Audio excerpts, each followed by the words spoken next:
د وسلوالو طالبانو له لوري د ولسمشر محمد اشرف غني او د افغان حکومت د لرې کېدو غوښتنې څخه څو ساعته وروسته د متحده ایالاتو ولسمشر جو بایدن له افغان ولسمشر سره ټلیفوني خبرې وکړې او هغه ته د خپل ملاتړ ډاډ ورکړ. د طالبانو د مرکچی پلاوي غړي سهیل شاهین پرون له اسوسییټډ پریس خبري اژانس سره په مرکه کې ویل د ولسمشر غني تر استعفا پورې سوله نشته. ارګ په یوه خبرپاڼه کې ویل دواړو ولسمشرانو د سولې د ټینګښت لپاره د افغانانو ترمنځ د ګډو هڅو له افغانستان سره د امریکا د ډیپلوماټیکو او اقتصادي مرستو د دوام او د تیرو 2 لسیزو د لاسته راوړنو پر خوندیتوب ټینګار وکړ. په ورته مهال د سپینې ماڼۍ ویاندې جین ساکي په یوه خبري غونډه کې ټینګار وکړ چې بایدن او اداره یې د ولسمشر غني او د هغه د حکومت ملاتړ کوي. د جمهوریت ریاست د عامه او ستراتیژیکو اړیکو مشر وحید عمر په افغانستان کې د نوي حکومت د جوړېدو په اړه د طالبانو د څرګندونو په ځواب کې ویلي دي چې د حکومت تر بدلولو مخکې باید وحشت بند شي.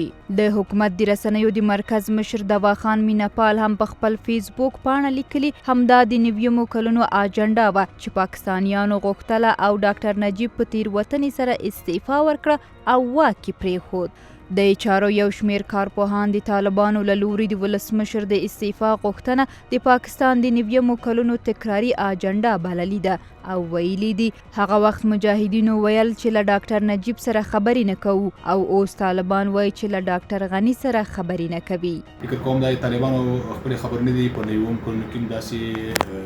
راغلي وو اوس افغانان په دې باندې پوه شوي دي په دې باندې متفق شوي دي. دا اجازه به ان شاء الله افغانان غني ته ورنکړي چې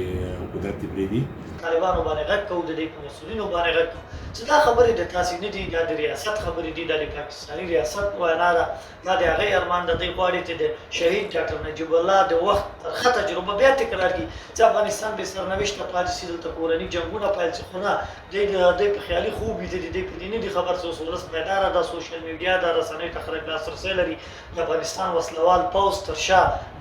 ډېر ملاتړ لري نړیوال ملاتړ لري. د طالبانو دغو څرګندونو ته په ټولنیزو رسنیو کې ګڼ شمېر افغانانو کلک غبرګونونه ښودلي او ورسره یې د پاکستانیو رسنیو د هغه خبر عکس هم خپور کړی چې په نویمه لسیزه کې هغه مهال مجاهدینو امریکا او پاکستان د پخواني ولسمشر ډاکټر نجیب الله د استعفا غوښتنه کړې وه.